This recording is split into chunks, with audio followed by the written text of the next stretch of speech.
they kind of fray.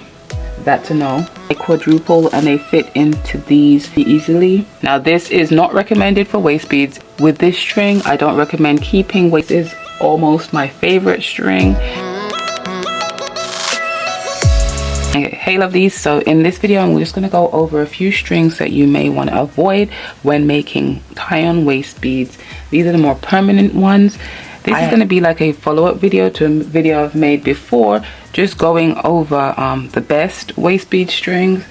Just to be clear, I'm not going to tell you exactly which string to buy. I'm going to tell you what the pros and cons are these strings are, and you'll make your decision yourself. And that's for anyone that was confused by the last one.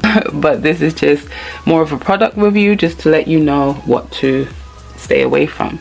And since I have this in my hand already, this is in the first video, which I will link here, by the way. Really quickly, product links are going to be down below. You can decide whether you want to purchase them or not. I'll have timestamps on the video, so you'll know if you want to skip around, go back to something, it's available to you. So since this is in my hand, from the first video I mentioned this string. I haven't used it since, but since it's out, I was just going over the strings that I had, and this was still in the pile. Not going to throw it away because it is a upholstery string and it still is good for that purpose. Now this is not recommended for waist beads in my opinion, just because even though it's a strong string, it's very taut, it can snap easily. So even when it was doubled, it was still very rigid, so this is not recommended. So this is cord. I use this during the summer to make some waist beads. I used this because I couldn't find the cord I already had, and I needed an alternative to be able to fit beads of this size. So I needed to fit these beads, and I needed a strong enough cord to do so. I felt like this was a good cord to use. The only issue I have with it is that if you do use this, you cannot keep your waist beads on for a long time or continuously. This lasted about a month and a half, and I thought it only broke because I was violent with them. I had to rush to the bathroom. If you know, you know. And I had these ones, and they lasted about 4 months with continuous wear. And I realized I was just sitting down one day and they just fell off. I wasn't doing anything. I wasn't moving actually. I was just sitting down and they just released. With this cord, it starts off, I'm not sure if you can see a difference. So this string started to deteriorate after some time. This is nice and smooth when it starts, but this is actually quite rigid right now, and it's coarse. So you'll there's little fine deterioration marks in this string. So I wouldn't recommend keeping this on for a long time. The main reason I did have them on continuously was because I was testing the clasp out, and that again, after about 4 months of continuous wear, this is how they look. And then this was after a month. And then I already gave an update with the finishing beads. Although I know this is about the string, just to update, the finishing beads didn't last at all. They actually started tarnishing after a week or so, and that was without continuous wear. I wouldn't recommend this for continuous wear, but you can use this definitely if you plan on using it for adornment and removing them. I don't know how long they will last, but you can gauge based on 4 months of continuous wear. I didn't remove them. For elastic, I put this sticker on there. So this doesn't come with the sticker. It comes like this, and I bought this to try out after using the cord I usually use. So this is elastic string, and it's thin enough to go into the same beads, and that's why I bought them. I wanted to see how they would work out. I was able to double them. This is doubled, and it does feel very strong. Again, over time they start to deteriorate, and they kind of start to string like they get very stringy and pop. This I was about to tighten them up, so also they kind of, this one, the color's discolored, and you can't avoid that, but I don't really see that being a huge deal. And if you do have a problem with it, the color discoloring, you can use the black one. So the black one, this is a cute little dispenser, that's why I got this. But the black one, pretty much the same thing. If you don't want discoloring, there's that. These are some waist beads I made with them. Again, I doubled them. They can be doubled, and I believe these can fit almost, oh look, you can see what I'm talking about here. All right, so if you can see what I'm talking about right here, they kind of fray, and that of course is not good. So I wouldn't necessarily recommend, if you want really good quality cord for your waist beads, so elastic cord for your waist beads, that's a no for me. They do fit the crystal size beads, and then if you see on this, we also have these 3mm beads on here too, so they do fit those comfortably as well. I have these butterfly, and the hole in them,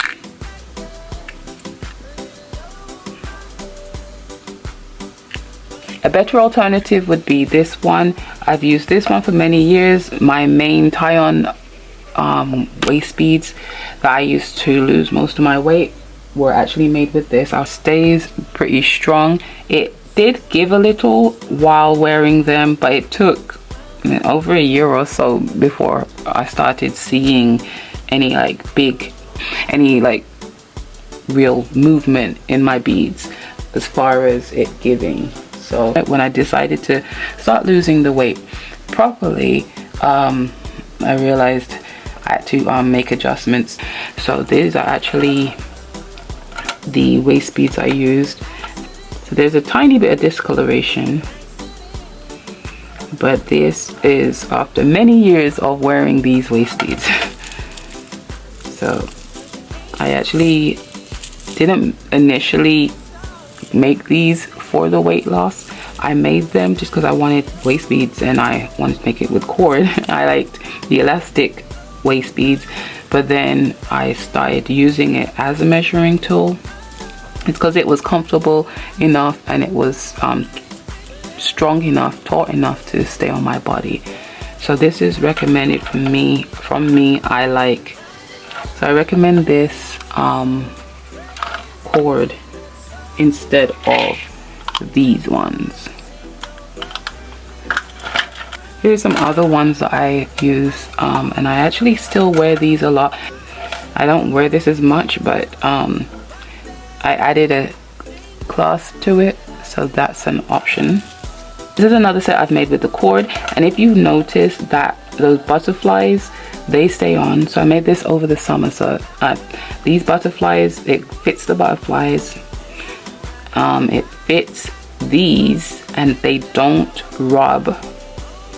I seem to have a problem with the cotton or any kind of other string with these. They'll usually break the cord. I haven't had an issue with this, obviously, because it's not, there's nothing to have friction here.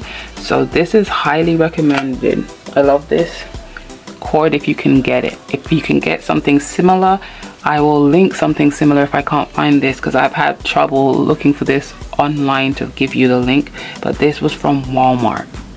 All right, so these are all also no's. I wanted a natural fiber. This is a no because it does stretch. It gives very quickly and it takes a while to dry when you get out the shower. This is from Walmart. This is a no. It's just poor quality, takes a while to dry, and I just don't like it. I don't know. I personally would recommend, but you can try it out if you want. This is from Walmart. This is from the Dollar Tree. It's low quality. It's okay for just getting a few beads on.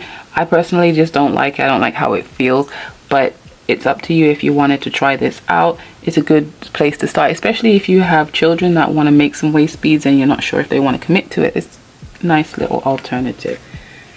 Sometimes when you buy beads, you'll get little extras in the kit. This being an extra in the kit was really good. This works. This is a stretch cord just like this one. The quality is good, everything is good. I prefer the clear one just because I can put some clear beads on it and it won't really affect the way the look of the beads show up, right? But for this one, it's a really good alternative. So whenever you get some little freebies, try them out. A lot of the time they work out well. That's how I discovered the nylon cord. So I had a little freebie and then I realized how good the quality was, and then I started using them. Now you guys sold these out. Every time I put them up they get sold out. So if I do find a link I will put them down below. But this is almost my favorite string for waist beads. It doesn't give much, and well, I don't remember it giving at all, to be honest with you, but I'll have to go back and look at the videos because it's been many years since I've actually used them. Because the one I actually do use and I love and I don't have any problems with is this one. This is the Aunt Lydia's crochet thread, the crochet string thread, whatever. Aunt Lydia's crochet thread. I love these. They don't have much give. They're strong by themselves, so just one strand, so it's strong like this. I have waist beads where I've doubled them. I keep them on and they actually still perform really well. I haven't had any waist beads break on me using these. They don't have much give. That's why I spend a lot of time in my waist bead 101 videos really stressing, making sure you tie these at the best time when you're the largest, when you're most bloated, just because it doesn't give much, and you want to make sure that you move around in them, sit in them, and do all of that before tying them, because once they're on, they're on. These are really commitment based. I'll show you some waist beads I've made with them. These are a set I had as permanent waist beads. I lost weight and now they are down by my hips, so I can remove them and put them on whenever I like, and that's what I do. This is the Aunt Lydia's crochet thread doubled up, and you see they can fit 3mm and 4mm beads easily. These also, these holes are a little bigger. And for Aunt Lydia's crochet thread, I quadruple and they fit into these seed beads very easily. If you want to quadruple to go into same size but check beads or chase beads, I wouldn't recommend doing it 4 times because they won't fit. These are a lot more uniformed. I like the finish of these waist beads a lot more, but if you do want to use 2 strings on there, these I made a while back. I just never wore them. Actually I remember why. I was too fat. So I made them and then I realized I made them too small. So I can actually wear these now if I want to. But if you are going to use chase beads, even though they may be the same size as far as millimeters as the regular seed beads that are about 4mm, just know that they won't fit into the hole using 4. If you can find a way to do 3, it will possibly fit with 3. I've tried this with 4 and it's very stiff. It didn't give. This string doesn't give too much. It's not as breathable, but it's still strong. It still moves. It still has enough give to where they can move to your body and they won't break, but it will, it just doesn't stretch. That's why I love this, the Aunt Lydia's crochet thread. You're welcome to put all your other string selections or options in the comments to help other people out, but these are the ones I've used. These are the ones I enjoy, and that's my opinion on them. So if you have any further questions, just put that in the comment section below, and I'll be sure to get back to you, right? Alright. Or some of them not so much because of the quality of the string. So I'm just going to quickly go over them. Starting with the first one I ever tried making waist beads from. This is an elastic string. The